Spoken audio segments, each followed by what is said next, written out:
तो good morning आप सभी को। आज जो हमारा जो टॉपिक है वो मेंटल हेल्थ नर्सिंग से रिगार्डिंग है। टॉपिक हमारा है सिजोफ्रेनिया, ठीक है। तो सिजोफ्रेनिया जो वर्ड है वो दो स्विस साइकियाट्रिस्ट थे, यूजेन और ब्लूरल, उन्होंने सबसे पहले दिया था, ठीक है। तो ये किसने दिया था? एक तो थे आपके यूजेन और एक थे आपके ब्लूरल। उन्होंने कब दिया था? 1908 के अंदर ये सबसे पहले सिजोफ्रेनिया वर्ड दिया था।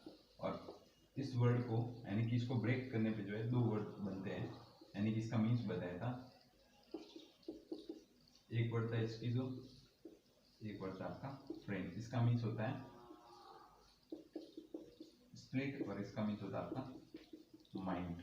स्प्लिट का मीन्स होता है टूटना, ठीक है। उन्होंने दो एक वर्ड दिया था जो सिजोफ्रेनिया, जिसका मीन्स होता है कि स्किजो का मीन्स होता है स्प्लिट टूटना और फ्रेन का मीन्स होता है माइंड। अब किसी भी पर्सन का माइंड कैसे टूटता है, लॉजिक सी बात है, किस टाइप से टूटता है। तो इस पूरी थ्योरी को समझाने के लिए यानी कि सिजोफ्रेनिया एक्चुअल में होता है क्या है, किस कंसीडर में होता है, किस कंडीशन में होता है, किस टाइप से होता है, इस चीज को अपन समझने के लिए जो यहाँ पे एक है कंडीशन आप बोल सकते हो, यहाँ पे एक जो फेनोमिना बोल सकते हो, एक कॉन्सेप्ट बोल सकते हो, उसके बारे में पहले अपन पढ़ेंगे। इसके बाद इसकी डेफिनेशन वगैरह अपन डिस्कस करेंगे, ठीक है। तो वो फेनोमिना ये है कि सिजोफ्रेनिया जो है वो आपकी बैड की कंडीशन पे डिपेंडेंट होता है। अगर ये पता है तो आप इस कंडीशन को पता कर सकते हो, इसकी डेफिनेशन पता कर सकते हो, इसके साइन एंड सिम्टम्स को पता कर सकते हो। अब बैड क्या होता है? बी से होता है आपका बिहेवियर, ए से होता है आपका अफेक्ट और टी से क्या होता है आपका अफेक्ट। के अंदर देखो, अफेक्ट के अंदर भी आपका जैसे मूड आ गया, ठीक है, और साथ ही आपके इमोशंस आ गए, ठीक है, तो वो आपके अफेक्ट होते हैं। टी से आपका थॉट आ सकता है या आपकी जो है थिंकिंग आ सकती है, ठीक है। तो अब देखो यानी कि यहाँ पे जो है बैड जो है समझाया गया है। बैड का मीन्स है कि इस कंडीशन के अंदर क्या होता है, किसी भी पर्सन का बिहेवियर, उसका अफेक्ट यानी कि उसका मूड या इमोशंस अफेक्ट हो जाते हैं, साथ ही साथ थॉट और थिंकिंग के अंदर क्या होता है, डिस्टर्बेंसेस होता है। उस कंडीशन को अपन क्या कहते हैं, सिजोफ्रेनिया कहते हैं। तो अब चलते हैं नेक्स्ट इसकी डेफिनेशन की तरफ। तो देखो अब जो वर्ड जो सिजोफ्रेनिया था, ठीक है, उसकी डेफिनेशन सबसे पहले दी थी आपने एपीए ने दी थी। किसने दी थी?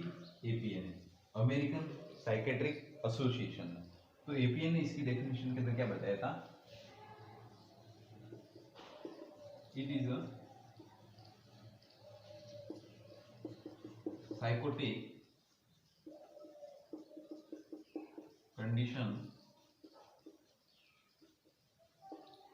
characterized by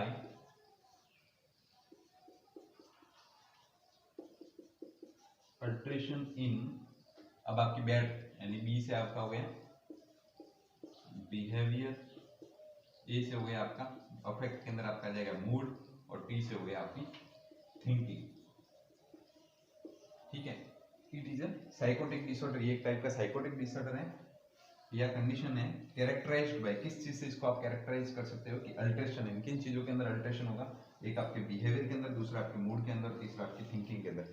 जब बी ए टी यानी कि आपका बिहेवियर, ये अफेक्ट, अफेक्ट के अंदर आपका मूड आ जाएगा और थिंकिंग या थॉट, इन तीन चीजों के अंदर जब किसी भी टाइप से कोई भी अल्ट्रेशन आ जाता है, ये तीन चीजें जब किसी भी इंडिविजुअल के अंदर जो है अल्टर दिखती है, चेंजेस दिखती है, तो उस कंडीशन को अपन क्या बोलते हैं? सिजोफ्रेनिया। जो है सिजोफ्रेनिया की जो है फर्स्ट कंडीशन थी या अपन बोल सकते हैं फर्स्ट डेफिनेशन थी। अब क्या हुआ कि ये तो एपीए के अकॉर्डिंग थी, अमेरिकन साइकेट्रिक एसोसिएशन के अंदर। सेकंड डेफिनेशन दी थी आपके डब्ल्यूएचओ ने। किसने दी थी? डब्ल्यूएचओ ने, वर्ल्ड हेल्थ ऑर्गेनाइजेशन। डब्ल्यूएचओ ने इस डेफिनेशन के अंदर कोई चेंजेस नहीं किया, एक माइनर सा चेंजेस किया। उसने भी सेम यही डेफिनेशन थी, बस इसके अंदर एक छोटा सा चेंजेस कर दिया। उसने भी यही बताया कि किसी पर्सन का जब बी यानी बिहेवियर, ए से अफेक्ट यानी कि आपका मूड और आपके इमोशंस और टी से आपके थॉट या थिंकिंग, यानी उसने भी यही बताया कि जब ये तीन चीजें किसी भी पर्सन के अंदर अल्टर हो जाती है, अफेक्ट हो जाती है, तो उस कंडीशन को अपन क्या कहते हैं? सिजोफ्रेनिया की कंडीशन कहते हैं। अब यहाँ पे क्या हुआ, उसने ये बता तो दिया, लेकिन उसने एक चेंजेस जो है इस डेफिनेशन के अंदर किया, यानी कि डेफिनेशन सेम यही रहेगी, बस उसने ये बताया कि विद द क्लियर कॉन्शियसनेस, यानी कि ये जो कंडीशन होगी, आपका बिहेवियर, मूड, थिंकिंग, थॉट जो अफेक्ट होगा, किसके प्रेजेंस में होगा? With the clear consciousness. Clear consciousness यानी कि पर्सन जो है वो फुली कॉन्शियस है, और उस कंडीशन के अंदर आपका बिहेवियर, मूड और थिंकिंग अगर अफेक्ट होता है, तो उस कंडीशन को अपन क्या कहते हैं? सिजोफ्रेनिया कहते हैं। तो डब्ल्यूएचओ ने एक छोटा सा जो है चेंजेस किया था, कि ये सारी कंडीशन किसके प्रेजेंस में होगी, कॉन्सिस्टेंस की प्रेजेंस में। तो वो तो हो गई आपकी WHO की डेफिनेशन।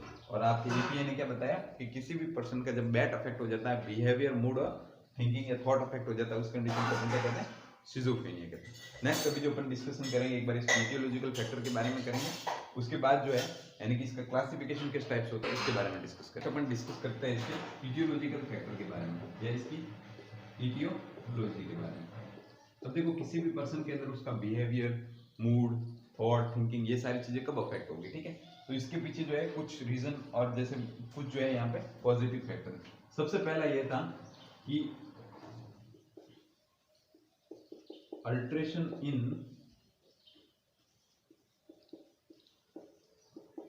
डोपामाइन लेवल, यानी कि अगर आपका डोपामाइन का जो लेवल होता है, ये डोपामाइन क्या होता है, एक टाइप का जो है न्यूरोट्रांसमीटर है। क्या है, न्यूरोट्रांसमीटर।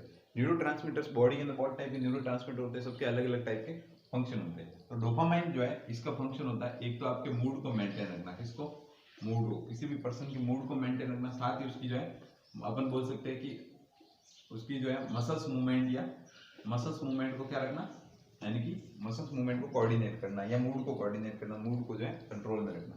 अब डोपामाइन जो है या तो अल्टर हो गया, ऊपर नीचे हो गया, तो क्या हो गया, या तो हाई हो गया तो भी मूड अफेक्ट हो गया और लो हो गया तो भी मूड अफेक्ट हो गया। तो सबसे पहला जो मेन कॉज होता है alteration in the level of dopamine. Dopamine जो आपका न्यूरोट्रांसमीटर है उसके लेवल के अंदर अगर कोई अल्टरेशन होता है तो आपका सिजोफ्रेनिया की कंडीशन अराइज होती है। नेक्स्ट था due to low socio economic status. अब अगर किसी भी पर्सन का जो सोशियो इकोनॉमिक स्टेटस है, यानी कि उसकी जो उसके पास जो पैसे है, उसका जो घर है, इस टाइप की जो कंडीशन है, यानी कि उसका पैसा, घर, फैमिली, अगर ये सारी कंडीशन लो है, यानी कि उसके पास ज्यादा पैसा नहीं है, ज्यादा पैसा नहीं है तो क्या होगा, काम का प्रेशर होगा, फैमिली का प्रेशर होगा, ठीक है। अगर उसकी जो जैसे उसके पास रहने के लिए घर नहीं है तो भी बहुत सारे प्रेशर्स होंगे। तो अगर ऐसी कंडीशन होती है कि अगर पर्सन जो है वो लो सोशियो इकोनॉमिक स्टेटस के साथ होता है तो उसके अंदर क्या होता है कि ये कंडीशन अफेक्ट हो सकती है। क्योंकि अगर लो सोशियो इकोनॉमिक स्टेटस होगा तो क्या होगा, वो अपनी चीजों को लेकर क्या करेगा, ओवर थिंकिंग करेगा, ओवर थिंकिंग करेगा तो उसकी थिंकिंग अफेक्ट होगी। अगर थिंकिंग अफेक्ट होगी तो उसका क्या होगा, बिहेवियर सॉरी उसका मूड भी अफेक्ट होगा। क्योंकि अगर थिंकिंग अगर एक ही चीज के बारे में ज्यादा सोचेगा तो उसका जो मूड है वो भी अप डाउन होता रहेगा, कभी डिप्रेस रहेगा, कभी जो हैप्पी रहेगा, ठीक है। इसके साथ साथ क्या होगा, अगर ये सारी चीजें अल्टर हो रही तो उसका बिहेवियर के अंदर भी चेंजेस आएंगे, यानी कि यहाँ पे भी क्या होगा, उसका BAT अफेक्ट होगा। और अगर BAT अफेक्ट हो रहा है मींस क्या है, कंडीशन क्या है, सिजोफ्रेनिया। तो लो सोशियो इकोनॉमिक स्टेटस जो है वो भी इसका एक कॉज होगा, ठीक है। इसके बाद ये दो हो गए। नेक्स्ट होता है अगर लो IQ लेवल, अगर किसी भी पर्सन का IQ लेवल जो है वो लो है तो क्या करेगा, ओवर थिंकिंग करेगा। अगर किसी चीज को याद नहीं कर पाएगा, ज्यादा टाइम के लिए रिकॉग्नाइज नहीं कर पाएगा तो ओवर थिंकिंग करेगा और उसके कारण भी ये कंडीशन कॉज हो सकती है, ठीक है। एक इसका कॉज है कि ये कंजेनाइटल भी हो सकता है, यानी कि आपके जो मदर्स या पेरेंट्स है उनसे भी ट्रांसफर में हो सकता है। मोस्टली मदर से होता है क्योंकि अगर प्रेगनेंसी के टाइम में अगर मदर किसी डिप्रेशन वगैरह किसी भी कंडीशन से गुजर रही है तो बच्चे के अंदर सिजोफ्रेनिया की कंडीशन जो है वो अराइज हो सकती है, ठीक है। अब ये तो हो गया मेन कॉज। इसके बाद जैसे और भी हो सकता है, जैसे ट्रोमा हो सकता है, ठीक है।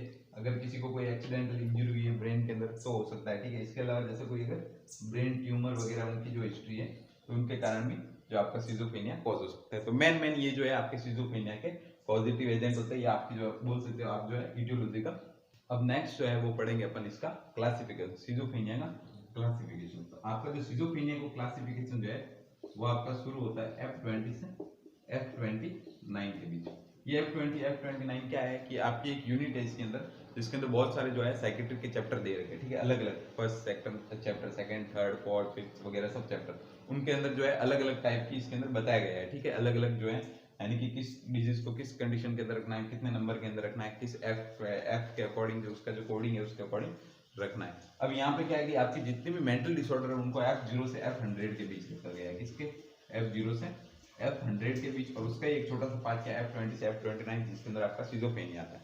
और ये क्लासिफिकेशन किसने दिया था, according to ICD-10 international classification of the disease, ठीक है। उन्होंने जो है इस डिजीज को क्लासिफाई किया था, ठीक है। तो ICD-10 के अकॉर्डिंग इसको क्लासिफाई किया गया है। अब आता है आपका सिजोफ्रेनिया का क्लासिफिकेशन। तो देखो सबसे पहला आता है आपका F20 के अंदर कौन आएगा, खुद आपका कौन आएगा, सिजोफ्रेनिया। फिर आता है आपका F20.0, F20.1, एक बार मैं लिख देता हूँ फिर बताता हूँ आपको, ठीक है। F20.2, 20.3, 20.4, 20.5 और 20.6, ठीक है। ये हो गया। अब यहाँ पे आएगा आपका पैरानॉइड सिजोफ्रेनिया आएगा सबसे पहले, फिर आएगा आपका हेबरफ्रेनिक, ठीक है। फिर आएगा आपका कैटाटोनिक, ठीक है। फिर आएगा आपका